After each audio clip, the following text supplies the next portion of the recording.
Welcome back. अच्छा, अब UAE का ओपेक को छोड़ना का मतलब है कि ओपेक अब एक काफ़ी कमज़ोर कार्टेल बन जाएगी।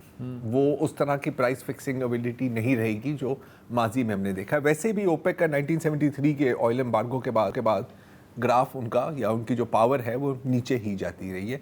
यहाँ पर हमें ये भी याद होना चाहिए कि 2018 और 2019 में कतर ने भी ओपेक को छोड़ दिया था, और उस वक्त जो जियोपॉलिटिकल सिचुएशन थी कि सऊदी अरब और यूएई ने मिलकर कतर की ब्लॉकेड भी की हुई थी, लेकिन और भी वजूहत थे कि कतर गैस की तरफ जाना चाह रहा था। अब उसकी तफसील में हम नहीं जाएंगे। एक चीज़ जाहिर है कि जिस चीज़ को हम प्यार से न्यू वर्ल्ड ऑर्डर कहते हैं वो आजकल 5G की रफ्तार पर लोड हो रही है आपके आंखों के सामने। अब ओपेक सिर्फ यहाँ पर माना कि डायरेक्ट निशाना ओपेक है, लेकिन इसका collateral damage GCC gulf cooperation council पर भी होगा, क्योंकि पहले ही अगर आप देख रहे हैं कि GCC में जो दो मेजर प्लेयर हैं, अब ओपेक और GCC में दोनों में बॉस तो सऊदी अरेबिया ही है, राइट? लेकिन UAE has been trying to challenge that, और ये अभी अख्तर साहब ने भी कहा यमन का, उसकी मज़ीद तफसील में नहीं जाएंगे।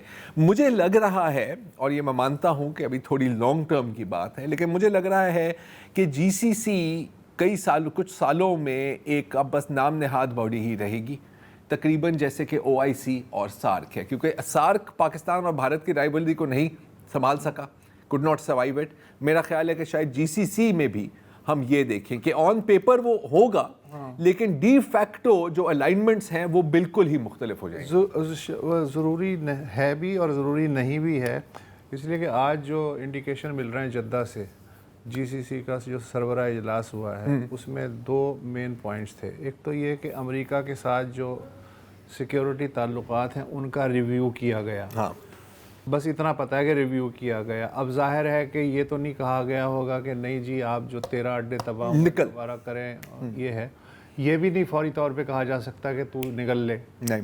लेकिन रिव्यू का मतलब ये है कि अब एक सवालिया निशान पैदा हो गया, हमने सोचना शुरू कर दिया हम अब क्या करें। दूसरा जो पॉइंट डिस्कस हुआ है वहाँ पे वो ये है कि ईरान के बारे में, जो कि एक इमर्जिंग पावर है और अब डोमिनेट भी कर रही है और आइंदा भी करने वाली है, उसके बारे में हम जो मुत्तहिदा मौक़िफ़ है कि मसालियत करनी है या कोई नया ब्लॉक बनाना है, करना क्या है, किसके साथ जाना है, इन दो चीज़ों पे आज गौर हुआ है। अच्छा, सार्क का हशर इसलिए मुझे अभी फौरी तौर पे नज़र नहीं आ रहा कि ये मालदार मुल्क हैं और इनका जो भी है, जितने भी पिटाई हुई है, मगर जो एनर्जी का जो ग्लोबल सेक्टर है उसमें अब भी इनकी डोमिनेशन है। मरा हुआ हाथी भी 1.25 लाख का होता है। तो अब अगर कल अपना हुर्मुज़ वगैरह का सिलसिला शुरू हो जाता है, ईरान के साथ भी इनका कुछ ज़ाहिर करना पड़ेगा, इसलिए कि जहाँ मईशत इन्वॉल्व होती है फिर सियासत उसके पीछे चलती है। तो मुझे लग रहा है कि कमज़ोर ज़रूर हुआ है, लेकिन इससे ज़्यादा मतलब अभी फातिहा नहीं पड़ी, इससे ज़्यादा हम नहीं अभी कह सकते। ठीक है, फेयर इनफ। और अगर कमज़ोर हुआ भी है तो इसमें परेशानी की कोई बात नहीं है, क्योंकि जैसे डॉक्टर अब्बास ने कहा कि है तो ये कार्टेल है ना, और अगर कार्टेल कमज़ोर होता है तो हमारे जैसे मुल्कों के लिए तो क्या ज़्यादा वो खुल के खेलेंगे जो कार्टेल में नहीं है। तो हमें तो अपनी सप्लाई देखनी है हमारे जैसे मुल्कों को, और वो मुझे इनकी बातों से लगा कि शायद वो बेहतर हो in the long term. In the short term शायद प्राइसेस ऊपर जाएं, लेकिन लॉन्ग टर्म में तो मे बी इट्स बेटर कि कार्टेल जो है वो कमज़ोर हो। हाँ नहीं बिल्कुल। अब मैं यहाँ पे मैं बात कर रहा था GCC की ज़्यादा और ओपेक की कम। यहाँ पर थोड़ा सा उसमें आगे हम बढ़ गए थे, लेकिन अगेन देखें डी फैक्टो जो अलाइनमेंट्स हमें नज़र आ रही हैं। अब GCC का तो काफ़ी मैंडेट्स थे ना, एक पॉलिटिकल भी है, एक सिक्योरिटी भी है, इकोनॉमिक भी है।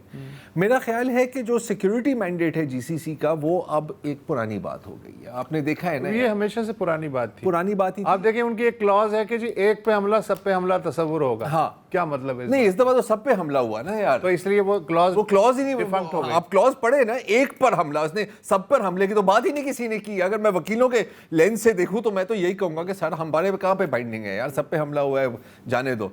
لیکن اگین دیکھو جو ڈی فیکٹو الائنمنٹس نظر آ رہی ہیں پاکستان سعودی عربیہ کا تو بڑا کلیئر ہے, ہو سکتا ہے اس میں قطر بھی آ جائے, ہو سکتا ہے پھر ہم ترکی تک بھی ایکسٹینڈ کر دیں, یا ابھی قبل از وقت باتیں ہیں. دوسری جانب جو ابھی اختر صاحب نے ڈاکٹر صاحب نے بات کی I2U2 کی, جو انتہائی چھچھوڑا قسم کا نام ہے فرینکلی اسپیکنگ, لگ رہا ہے کسی بالی ووڈ مووی سے آئے ہیں. اس میں بھی اور بھی ممالک ہیں جو میرا خیال ہے جن کا جھکاؤ اب پہلے سعودی عرب کی طرف زیادہ ہوتا تھا, خلیجی ریاستوں کی بات کر رہا ہوں, لیکن اب کچھ انڈیکیشنز آ رہی ہیں کہ ان کا جھکاؤ UAE کی طرف ہے. اور یہاں پر میں بحرین اور کویت کا ذکر کر رہا ہوں. اگر آپ نے ان کا, کویت کا مجھے نہیں پتا, کویت کا مجھے فیلنگ آ رہی ہے, کچھ ہنٹس ہیں, لیکن اگین وہ دوبارہ سوئنگ بیک بھی کر سکتی ہیں. اس کا ابھی کوئی حتمی آپ جواب اس کا نہیں دے سکتے, نہ ہی ہم کوئی اس کا کوئی کنکلوژن اس میں سے ایز سچ نکال سکتے ہیں. ایک بات کلیئر ہے, کبھی شو سے پہلے وہ ساتھ یہی بات ہو رہی تھی کہ ہر ایک چیز کی ایک ایکسپائری ڈیٹ ہوتی ہے. ہماری بھی ایک ایکسپائری ڈیٹ ہے, ایک دن ہم نہیں ہوں گے اس دنیا میں. ملکوں کی بھی ایکسپائری ڈیٹیں ہوتی ہیں اور بین الاقوامی تنظیموں کی بھی ایکسپائری ڈیٹس ہوتی ہیں. جیسے کہ اقوام متحدہ سے پہلے ایک لیگ آف نیشنز تھی, وہ اب نہیں ہے. اقوام متحدہ کی بھی ایکسپائری ڈیٹ میرا خیال ہے کہ آ ہی رہی ہے, ویسے بھی وہ اب تھوڑا سا وہ باسی فیل ہو رہی ہے اس میں سے. OIC, سارک, اس طرح کے جو تنظیمیں ہیں وہ تو گئی کام سے میرا, اور برکس کا بھی انفیکٹ وہ فیوچر نہیں میرا خیال ہے جو لوگ سمجھ رہے ہیں. برکس نے ابھی تک ٹیک آف بھی نہیں کیا. برکس نے ٹیک آف کر ہی نہیں سکتا نا, برکس کے اندر کتنے تضاد ہیں, تو کیا بچا پھر. آئی تھنک کہ what you are looking forward is to کہ بہت بڑی الائنمنٹ شاید نہ ہو, لیکن اسٹریٹجک ٹیمپرری الائنسز ہو سکتا ہے نیٹو نہ رہے لیکن یورپی یونین رہے گی, یورپی یونین, آسیان رہے گی, اس لیے کہ یہ اپ کمنگ ایریا ہے جو ہے میرا خیال ہے گلوبل انجن ہی کہنا چاہیے اس پورے آسیان خطے کو. اور آرگنائزیشن آف افریقن یونین جو ہے وہ ایکٹیو ہے ود ان دا کانٹیننٹ, بہت فعال ہے, بہت فعال ہے. اور باقی یہ ہے کہ یہ صحیح بات ہے, باقی جو چھوٹی تنظیمیں ہیں جیسے شنگھائی کوآپریشن آرگنائزیشن ہے, یا یوریشیا کا جو ایک چل رہا ہے آج کل کے جی یوریشین الائنس ہونا چاہیے, یہ رہیں گی ایک سب آربٹل قسم کی آرگنائزیشن رہیں گی.